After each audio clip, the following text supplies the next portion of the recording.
म कञ्चनपुरबाट सुरेन गिरीको तर्फबाट न्यानो अभिवादन टक्राउने अनुमति चाहन्छु। वक्तृत्व कला प्रतियोगिता आयोजना गरी आफ्नो विचार राख्ने सुवर्ण अवसर प्रदान गर्नुभएकोमा आयोजक टिमलाई हार्दिक आभार र धन्यवादका सीमित अभिलाषाहरू अर्पण गर्दै वक्तृत्व कला प्रतियोगिताको शीर्षक देशको विकास र समृद्धिका लागि युवा नेतृत्वको आवश्यकता भन्ने विषयलाई म प्रकाश र शिखर पार्ने अनुमति चाहन्छु।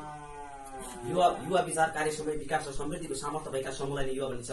साधारणतया 16 वर्ष उमेर नागेका 40 वर्ष नपुगेका बालकहरूको जनताले छाडिसकेका बुढेलीले स्पर्श नगरेको हातमा सिप र आँखमा माया बोकेका विचार र शब्दमा ज्वालामुखी सर ऊर्जा भएका अनि राष्ट्रियता र इमानदारीताको अमृतपान गरेका मानिसहरूको जमात नै युवावर्ग हो। युवा कुनै पनि समाज राष्ट्रको मेरुदण्ड हो। युवाभित्र अत्यन्तै सम्भावना हुन्छ जो बिना वर्दीको सिपाही भएर देश र जनताको विकास र युगान्तकारी परिवर्तनका लागि गर्ने गर्छ। युवा मानव विकासका चरणमध्ये शक्तिशाली ऊर्जा हो। विश्व इतिहासमा नयाँ मोड प्रदान गर्नेहरूको सूचीमा युवा नेतृत्व अगाडि देखिन्छ। नेपाल प्राकृतिक सुन्दरताले भरिपूर्ण देश मान्यता पनि विकासको दृष्टिकोणले आज पछाडि परेको छ। यो तीतो यथार्थ हाम्रो सामु छ। युवाभित्र यति धेरै ऊर्जा शक्ति आँट साहस हुँदाहुँदै पनि देशको विकास र समृद्धिको बाटोतर्फ अगाडि लम्कन नसक्नुकै कारण भनेको देशमा राज्य सत्ता र राज्य संरचनामा समावेशी नभई युवालाई नेतृत्वबाट वञ्चित गरी युवाभित्रको ऊर्जा चिन्न नसक्नु हो। त्यसैले सपा हेर्दैले समृद्ध नेपालको परिकल्पना गरेको भने युवा पुस्ताको काँधमा जिम्मेवारी हस्तान्तरण गर्न तयार हुनुपर्दछ। यो आम जनताले महसुस गरेको आजको आवश्यकता हो। देशलाई शान्ति विकास र समृद्धिका लागि अगाडि बढाउनका निमित्त अब साँठी कटेका दाही र कपाल खुलेका होइनन्। अब विचार उमेरले राष्ट्रियता र इमानदारीताको अमृतपान गरेका मानिसहरूको नेतृत्व हुन आवश्यक छ। युवा पुस्ताको काँधमा नेतृत्व भएमा देशले आर्थिक क्रान्तिमा फड्को मार्ने नदैन छैन। तर विडम्बना अहिलेका राजनेताहरूले राजनीति र नेतृत्व गर्नलाई धमिल्याउने प्रयास गरेका छन्। मेरो समाजलाई नेतृत्व गर्नलाई गलत रूपमा स्थापित गरेको छ। मलाई मेरो घर परिवार र समाजले ठूलो मान्छे बन्नु जागिर खानु भनेर आशीर्वाद दिन्छ। तर नेतृत्व गर्ने नेता बन्नु भनेर आशीर्वाद प्रेरणा दिँदैन।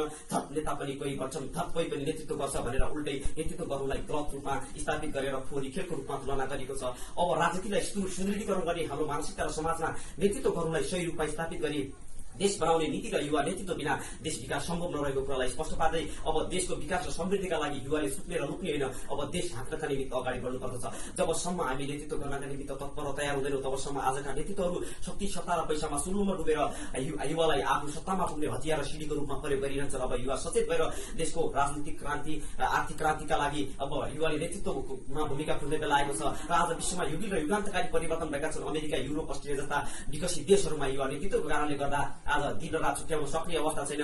विकासमा फड्को मारेका छन्, आर्थिक र भौतिक रूपमा फड्को मारेका छन्। त्यसैले हाम्रो देशको विकास हुने देशका लागि पनि युवा नेतृत्व आजको आवश्यकता हो। समकालीन विश्वलाई निहाल्ने हो भने युक्रेनका ओलेक्सी कोमुमेरा प्रधानमन्त्री हुँदा 35 वर्षका थिए। त्यस्तै न्युजिल्यान्डकी जेसिन्डा आर्डियो कोमुमेरकी महिला प्रधानमन्त्री हुँदा 39 वर्षकी थिए। त्यसगरी अहिले तत्काल कोमुमेरको महिला प्रधानमन्त्रीको रूपमा फिनल्यान्डकी साना मालिक 34 वर्षकी थिइन्। सर्वहारा वर्गका गुरु मानिने कार्ल मार्क्स कम्युनिस्ट घोषणापत्र जारी गर्दा 30 वर्षका थिए। नेपालको सन्दर्भमा हेर्ने हो भने पृथ्वीनारायण शाह गोर्खा राज्य विस्तार अभियान सुरु गर्दा 23 वर्षका थिए। यसबाट के निष्कर्ष निकाल्न सकिन्छ भने मानिसको ऊर्जाशील र गतिशील समय भनेको युवा अवस्था हो। जुन गतिशील र ऊर्जाशील समयमा देशको नेतृत्व युवाले गर्नुपर्छ। नेपालमा संविधानले निर्दिष्ट गरेको समाजवादको लक्ष्य र सुखी नेपाली समृद्ध नेपालको परिकल्पना युवा नेतृत्व बिना गर्न खोज्नु भनेको निन्द्रामा सपना र बिउजेपछि कल्पना मात्र गर्नु हो। युवा नेतृत्व बिना देशको विकास र समृद्धि छाउँछ भनी ठान्नु कुवामा माछा मार्नु सर्व। त्यसैले अब नेपालको विकास र समृद्धिका लागि युवा नेतृत्वलाई गम्भीरताका साथ अगाडि बढाउनुपर्छ। युवा नेतृत्वको कारणमा राज्य सत्तादेखि राज्य संरचनासम्म हरेक ठाउँमा अवसर पाएमा देशले छिट्टै नै काँचो निभेर्नेछ। अब देशको विकास र नेतृत्व गर्नका निमित्त दृढ इच्छाशक्ति र उच्च आत्मविश्वास भएको नवीन दृष्टिकोण पर्ने उमेरको विचारले युवापन र युवामा भएको राष्ट्रियता र इमानदारीताको अमृतपान गरेको मानिसले चाहिन्छ। जुन नेपाल राष्ट्र र नेपाली मनले खोजिरहेको छ। नेपाल राष्ट्रले खोजेको व्यक्तित्व अब हामी युवा पुस्ताबाट दिन सक्नुपर्दछ। त्यसैले युवा नेतृत्व कुनै पनि देश विकासको मेरुदण्ड हो र युवा नेतृत्वको कारणमा पाखुरामा आँट साहस बल ऊर्जा र नवीन विचारको भण्डार रहेको हुन्छ। युवालाई नेतृत्व हस्तान्तरण गरी देशलाई सबल समृद्ध बनाउन सकिन्छ। पहाडलाई मैदान र मरुभूमिलाई हरियो रङ्गीचङ्गी बनाउन समय लाग्दैन। त्यसैले यदि बाँच्नु छ त मर्नु छ, यदि मर्नु छ त केही गर्नु छ भन्ने विचारका साथ दत्तचित्त भएर युवाले अब नेतृत्व गर्नका निमित्त तत्पर तयार हुनुपर्दछ। तब मात्र हामीले हेर्न र देख्न चाहेको सबल समृद्ध नेपाल बनेछ।